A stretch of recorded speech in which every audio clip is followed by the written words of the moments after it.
پہلی چیز اس صفت کو پیدا کرو. تو نبی ادریس کیا کرتے تھے؟ ہاتھوں کو اٹھاتے تھے, اٹھا کے کہتے تھے کہ پروردگار تو مجھے تیری دوسری مخلوق بتا کہ وہ تیری عبادت کر سکے. تو اللہ نے ان کے سامنے سے پردوں کو ہٹایا تھا. دیکھ کے تعجب کرنے لگے کہ ایسی عبادت, نبی خدا, یہ ملک اس طرح کر رہا, یہ جانور اس طرح. عبادتوں کو دیکھ کے نبی ادریس اتنا بڑا نبی حیرت میں پڑ گیا. اس کے بعد عبادت کرتے کرتے نبی اپنے میری طرف دیکھو, مصلے سے اٹھے, پہاڑ کی چوٹی کے پاس تھے, اچھا نئی نئی جگہ پہ جا کے عبادت کرتے تھے, نئی نئی جگہ پہ جا کے سجدے کرتے تھے کہ زمین کے ہر حصہ گواہی دے کہ یہ سجدہ کرنے والا ہے. ارے نہیں سمجھ رہے, ہر حصہ گواہی دے کہ یہ تیرا بندہ سجدہ کرتا تھا. زمین گواہی دے گی. آپ کیا سمجھ رہے؟ آپ کے ہاتھ گواہی دیں گے, آپ کی انگلیاں گواہی دیں گی, آپ کی پیشانی گواہی دے گی روز محشر. اسی لیے میں ہمیشہ کہتا ہوں کہ جب تسبیح بی بی زہرا پڑھو تو اپنے ہاتھ پہ پڑھو.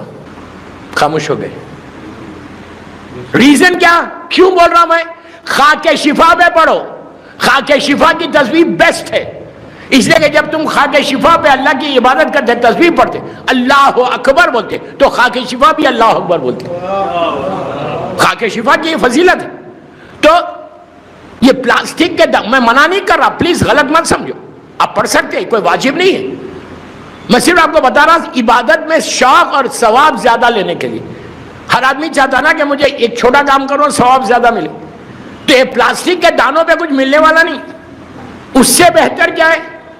دو فائدے بتا دو. سجدے کا ہاتھ میں اٹھا لو اور اس پہ پڑھو اللہ اکبر اللہ اکبر, اللہ ہاتھ میں رکھے.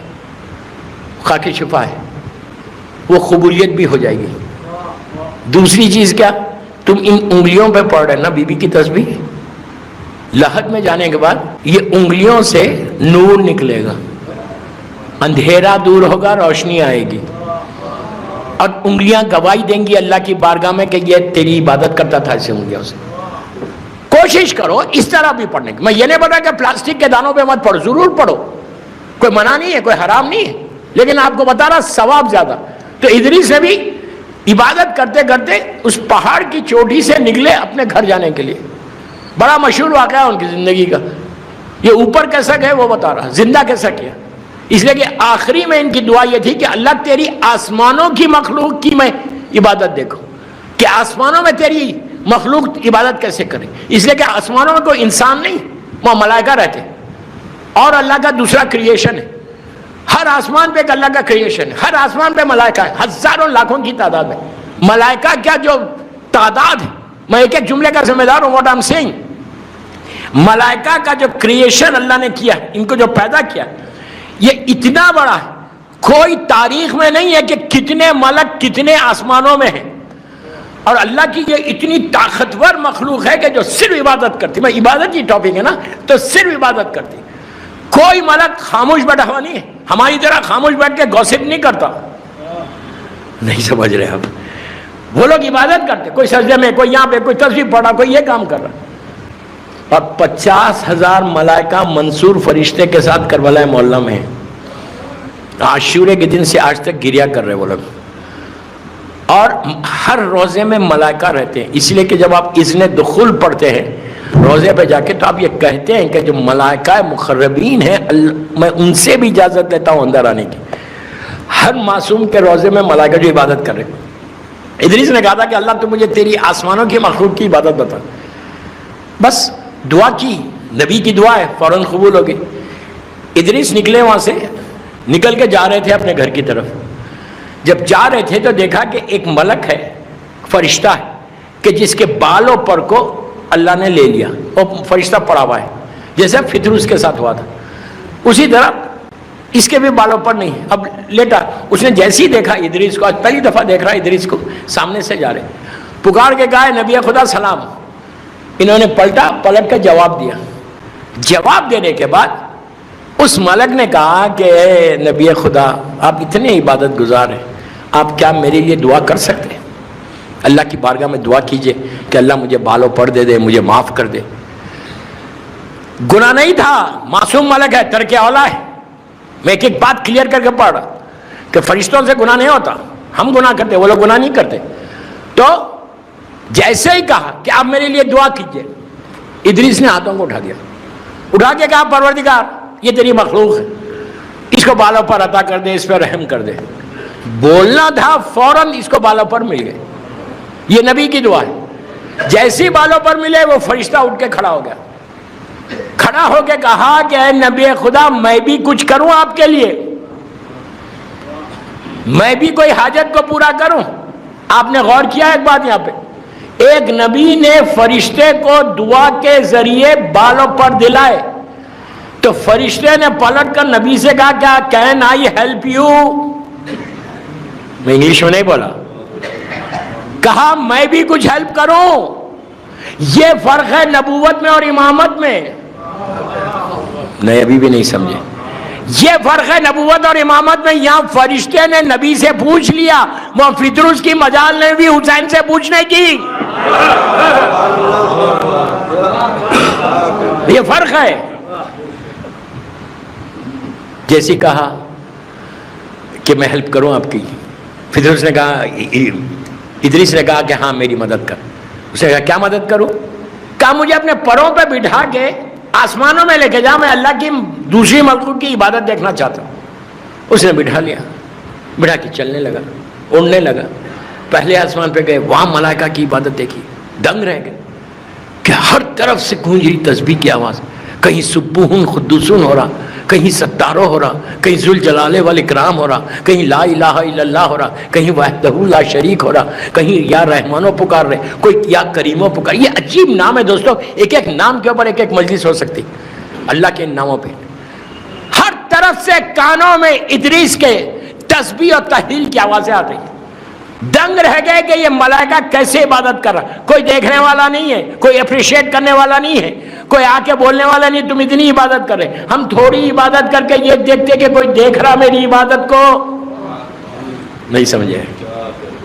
یہ بیماری ہے، یہ شیطان تمہارے دلوں میں ڈالے گا کہ عبادت کرنے کے بعد دل میں خواہش پیدا ہو کہ میری عبادت کو کوئی دیکھے اور مجھے اپریشیٹ کرے۔ دوستو یہ چیز کو نکالو کہ کبھی کوئی نیکی کرو، کبھی ایکسپیکٹ مت کرو لوگوں سے کہ وہ تمہاری تعریف کرے عبادت کی، بلکہ دعا کرو کہ وہ تعریف کرے تمہاری عبادت کی۔ ہمارے پاس پرابلم یہی ہے، ہم تھوڑی عبادت کرتے ہیں، ہم لوگوں کو بتانا چاہتے ہیں کہ میں شب نماز پڑھتا ہوں، میں یہ نماز پڑھتا ہوں، میں اتنے تسبیح پڑھتا ہوں۔ یو ڈونٹ نیڈ ٹو سے ایک جملے کا ذمہ دار ہوں میں، واٹ آئی ایم سیئنگ۔ اس میں انانیت آئے گی، لوگ تعریف کریں گے۔ لوگوں سے ایکسپیکٹ مت کرو اپنی عبادتوں کی تعریف۔ کیا بول رہے ہیں؟ لوگوں سے کوئی عبادت کرو، زبان مت کھولو کہ میں یہ کروں یا یہ کروں۔ جتنی پوشیدہ چھپی ہوئی عبادت ہے وہ سب سے اچھی عبادت ہے۔ میں کیا بول رہا ہوں آپ سے؟ آغا خمینی کی ایک بات یاد آئی مجھے، اللہ ان کے درجات کو بلند کرے۔ رہبر انقلاب نجف اشرف کا واقعہ ہے، اللہ ہم کو مولا کی زیارت نصیب کرے۔ نجف اشرف میں جب وہ ایران سے نکالے گئے تھے اور کویت کے بارڈر سے یہ نجف اشرف گئے تھے، وہیں سے پورا ریولیوشن ہوا، تو آغا خمینی نے ایک مجلس پڑھی تھی، وہاں پہ سب نے بڑی تعریف کی، اتنا بڑا مرجع، ایسا انہیں علم کا سمندر، فصاحت اور بلاغت کے گوہر برسا رہا تھا۔ 1 گھنٹے کی تقریر، ہل گیا مجمع۔ اترنے کے بعد ہر آدمی آگے بڑھ کر رہبر کو مبارکباد دینے لگا، بس خاموش بیٹھ گئے، پھر گئے نہیں ممبر پہ۔ 10 سال تک رکے رہے، 10 ایئرس کے بعد پھر آئے ممبر پہ۔ تو ایک شخص تھا جو وہ مجلس میں بھی تھا، یہ مجلس میں بھی تھا۔ 10 سال میں علم اتنا بڑھ گیا کہ اب جو مجلس پڑھی وہ اس سے بھی بہتر علم کا سمندر تھا جو آپ کی زبان سے نکل رہا تھا۔ تو مجلس کے بعد اس شخص نے کہا، وہ بھی عالم دین ہے، غور سے سنو، اس عالم دین نے کہا کہ آغا اتنے سال کا گیپ دے دیا آپ نے کوئی مجلس ہی نہیں پڑھی۔ میں اس مجلس میں تھا اور پھر آج سنا آپ کو اتنے سال کے بعد۔ تو کیا کہا؟ دیکھیے بہت مشکل ہے، بہت مشکل ہے۔ آغا نے کہا، غور سے سنو، جواب سنو۔ آغا نے کہا کہ اس مجلس کے بعد سارا مجمع میری تعریف کر رہا تھا اور میرا دل بہت خوش ہو رہا تھا، I was very happy. میرا نفس شامل ہو گیا تھا. یار نہیں سمجھے. کہا میرا نفس شامل ہو گیا تھا تو اب میں نہیں چاہتا تھا کہ میں کوئی کروں جس سے میرا نفس شامل ہو کے میری عبادت میں کوئی فرق آ جائے. کیا سن رہے, کیا سن رہے. امام علی کا جملہ جنگ خندق کا, مولا علی کے نفس کے بارے میں کوئی بول سکتا؟ اللہ کا نفس ہے وہ. مولا عمر ابن عبدود کے سینے سے اترے. کیوں اترے؟ اس نے گستاخی کی تھی ظالم نے. تو جب پوچھا مولا آپ اترے کیوں؟ تو کہا جب اس نے گستاخی کی تو میرا نفس شامل ہو گیا بدلے کے لیے. میں نہیں چاہتا تھا کہ میرے کوئی عمل میں میرا نفس شامل ہو جب میں اللہ کے لیے کر رہا. کیا سن رہے؟ وہ امام ہے, یہ غلام ہے. لیکن آپ نے دیکھا کہ احتیاط کیا ہے. ہم یہ ایکسپیکٹ کرتے ہیں کہ مجلس کے بعد سارا مجمع آئے اور آ کے بولے کیا مجلس پڑی. اللہ میں کیا بول رہا ہوں. میں یہ ایکسپیکٹ کرتا ہوں کہ میں کوئی عبادت کروں تو سارا مجمع آ کے بولے یار تم کتنی اچھی عبادت کرتے. ان بیماریوں سے اپنے آپ کو بچاؤ. کوئی نیک کام کرو, ڈونٹ ایکسپیکٹ فرام پیپل. لوگوں سے ایکسپیکٹ مت کرو کہ وہ تمہاری تعریف کرے. نہیں کرے تو بہتر ہے. ارے یار میں کیا کرتا, باہر جا کے بولتا بھائی میں نے یہ کیا یہ کیا یہ کیا یہ کیا, کہ لوگ مجھے دیکھیں, دیکھ کے اپریشیٹ کریں. نو, اپریسیشن مجمع سے نہیں لینا, اپریسیشن اللہ سے لینا. بہت ڈیفیکلٹ ہے, بہت ڈیفیکلٹ ہے, لیکن you can do it, you can do it. میں نے رہبر کا واقعہ اس لیے سنا کہ اتنی عبادت ادریس سے ایکسپیکٹ نہیں کر رہے تھے. جب چاروں طرف اللہ کے مخلوق کی عبادت دیکھنے لگے, اس کے کریشن کی, ملائکہ کی, ایک ایک آسمان پہ جا رہے تھے. چوتھے آسمان پہ پہنچے, زندہ ہے ابھی, زمین سے گئے. چوتھے آسمان پہ پہنچے, سب کی عبادتوں کو دیکھنے کے بعد دیکھا کہ سامنے ملک الموت آیا ہے. اور ملک الموت بڑی حیرت کے ساتھ ادریس کو دیکھنے لگا اور سر ہلانے لگا. ادریس نبی جانتے تھے کہ یہ ملک الموت ہے, ڈرے نہیں, ہم ڈرتے, لیکن وہ نہیں ڈرا. انہوں نے کیا کہا, پوچھا بھائی خیریت تو ہے. یہ ادریس ایکسپیکٹ ہی نہیں کر رہے تھے کیا ہونے والا ہے. کہا کہ خیریت ہے, کیوں سر ہلا رہا؟ اس نے کہا مجھے حیرت اس بات کی ہے کہ ابھی کچھ دیر پہلے اللہ نے مجھے حکم دیا کہ آپ کی روح میں چوتھے آسمان پہ لوں, لیکن آپ کو میں زمین پہ دیکھ رہا تھا. مجھے حیرت میں یہ تھا کہ زمین پہ آپ ہیں اور اللہ بول رہا یہاں لو. آپ کو دیکھ کے حیرت ہو رہی کہ کیا شان ہے پروردگار کی. آپ کیوں ڈر گئے؟ ملک الموت سے آپ کیوں ڈر گئے؟ اللہ اب ہم کو کیا دعا کرنا ہے کہ پروردگار جب موت آئے خاتمہ ایمان پر ہو. یہ سب سے بڑی دعا یاد رکھو کہ خاتمہ اینڈ تمہارا ایمان پہ ہونا چاہیے. اگر اینڈ خدا نہ خواستہ ایمان پہ نہ ہونا تو پوری آپ کی زندگی ختم ہو گئی, پوری لائف ختم ہو گئی. اس لیے کہ گناہ کی کثرت تمہارے ایمان کو رخصت کر دے گی. آپ کوئی ایکسپیکٹ نہیں کرتا, کوئی یہ نہیں سمجھتا کہ میں گناہ گار ہوں. ہر آدمی یہ سمجھ رہا کہ میں نیک ہوں. کبھی مت سمجھو کہ تم نیک ہو. میں پلیز بہت اوپن بات کر رہا ہوں. کبھی ہم کو یہ نہیں سمجھنا ہے کہ میں بڑا پائس ہوں. کبھی مجھے یہ نہیں سمجھنا ہے کہ میں بڑا نیک ہوں. ہمیشہ اللہ کی بارگاہ میں جا کے یہ بولنا ہے کہ اللہ تیری مخلوق میں سب سے بڑا گناہگار ہوں. آپ بولیں گے کیوں بولوں؟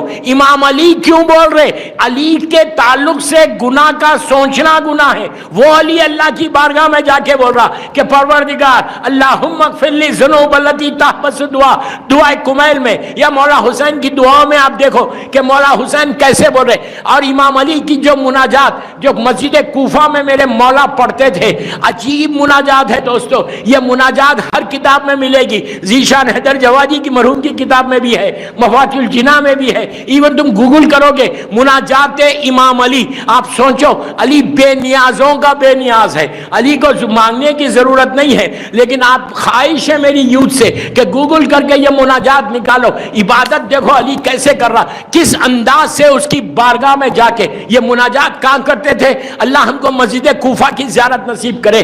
جب آپ مسجد کوفہ میں جا کے امام علی کی اس جگہ پہ کہ جب میرے مولا کو 19 رمضان کو ضربت لگی تھی, جب آپ اس سے باہر نکلتا, ہر ضائع نکلتا رائٹ سائڈ پہ فوراً مڑ جاتا. کیوں مڑتا رائٹ سائڈ پہ؟ سامنے جناب مسلم ابن عقیل کا روضہ ہے. اللہ ہم کو جناب مسلم کی زیارت نصیب کرے. سامنے ان کا روضہ ہے, بس میری طرف دیکھو, یہ مولا کا روضے کا دروازہ ہے جناب مسلم کا. بس جیسی دروازے کے قریب تم پہنچتے, رائٹ سائڈ پہ پوری مسجد کوفہ ہے, رائٹ سائڈ پہ ایک محراب ہے کہ جہاں پہ بتایا جاتا کہ یہ وہی محراب ہے, یہ وہی جگہ ہے کہ جہاں رمضانوں کی راتوں میں, شب جمعہ کی راتوں میں میرا مولا آ کے اللہ سے مناجات کرتا تھا. مناجات امام علی یہ ہر جگہ ملے گی. صرف پڑھ کے دیکھو تمہاری زندگی کیسے بدلتی کہ علی جیسا بندہ کہ جو اس کی ہر چیز جس کے قبضے میں ہو, زمین اور آسمان کا مالک جو ہو, جس کی محبت ایمان, جس سے بغض کفر و نفاق, بغیر اس کی محبت کے کچھ ہونے والا نہیں ہے, وہ علی اللہ کی بارگاہ میں جا کے بول رہا کہ پروردگار تیری بارگاہ میں وہ آیا ہے جس کے دامن میں کوئی عمل نہیں. ہم کہتے ہیں, میں جو بول رہا ہوں میری باتوں پہ تھوڑا غور کرو, غور کرو what I'm saying. کبھی یہ مت بولو کہ لکھنؤ کا سب سے زیادہ پائے, سب سے زیادہ نیک انسان میں ہوں. آپ بولتے نہیں لیکن ہمارے ذہنوں میں شیطان ڈالتا کہ تم تو اتنے نیک ہو, تم نے تو اتنے کام کیے. دعا یہ کرو کہ جو کیا ہے وہ قبول بھی ہو جائے, اس لیے کہ کتنی ملاوٹ ہے معلوم ہی نہیں. انسان کی فطرت ہے کہ کبھی کسی سماج میں, معاشرے میں, پارٹی میں لوگوں کے ساتھ بیٹھے تو ہر آدمی تعریف کرے اس کی. یہ میرا نیچر ہے, یہ ہماری فطرت ہے. تعریف سب سننا چاہتے ہیں اپنی. تم لوگوں سے تعریف مت سنو, اس سے سنو تعریف. دعا یہ کرو کہ اللہ تمہاری مدح کرے. یہ میں یوں ہی نہیں بول رہا, اللہ بولتا تم میرا ذکر کرو میں تیرا ذکر کروں گا. تسبیح تسبیح تسبیح تسبیح, اللہ کی تسبیحات پڑھو, وہ عبادت بہترین عبادتوں میں سے ایک عبادت ہے. اگر کوئی یا حیو یا قیوم پڑھے کہ تو ہمیشہ سے ہے اور ہمیشہ رہے گا, تو بیماریوں سے بچو گے, میجر ڈیزیز سے بچو گے, زندگی میں برکت ہوگی. کیا جا رہا, دو جملے, یا حیو یا قیوم, یا عجیب عبادت ہے اللہ کی. اس کی تسبیح پڑھتے رہو, جتنی دفعہ چاہے پڑھو. جتنا تم ذکر الہی کرتے نا اتنا تمہاری زبان میں اثر ہوتا, اتنا تمہارے منہ سے خوشبو آتی, اتنا تمہارا چہرہ نورانی ہو جاتا, اتنا تمہارا ویژن بڑھ جاتا, اتنا تم ملائکہ میں قریب ہوتے. ملک بھی یہ بولتا, ملائکہ یہ بولتے یہ وہ بندہ ہے زمین پہ جو صرف اللہ کی عبادت کرتا ہے جیسا وہ لوگ کر رہے ہیں.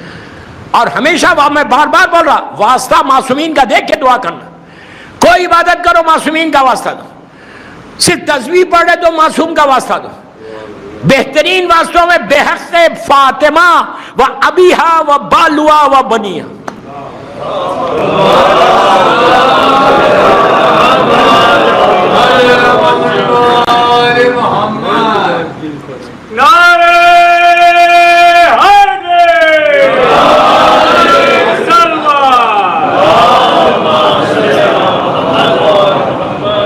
اس سے بہتر واسطہ نہیں ہے.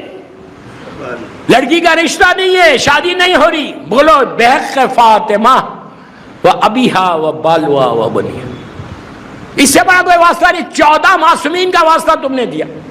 یہ تین جملوں میں مرکز شہزادیہ کونین ہے. دعا کے لیے اس سے اچھا واسطہ نہیں.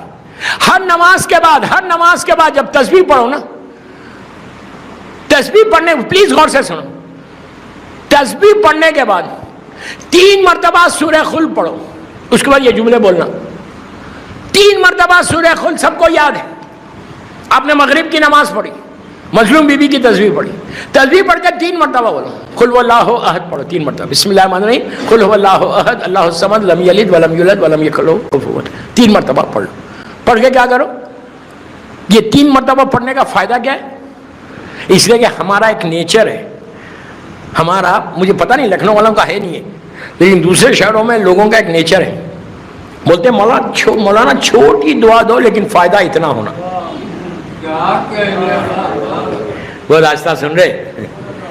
دعا چھوٹی دو، ٹائم نہیں ہے، بزنس میں بہت ہے، بزی ہے، چھوٹی دعا دو لیکن فائدہ سب سے زیادہ ہونا. یہاں تک بولتے اس کو مت دو جو آپ مجھے دے رہے. نہیں سمجھے کیوں؟ کہ مجھے فائدہ اس کو نہ ہو.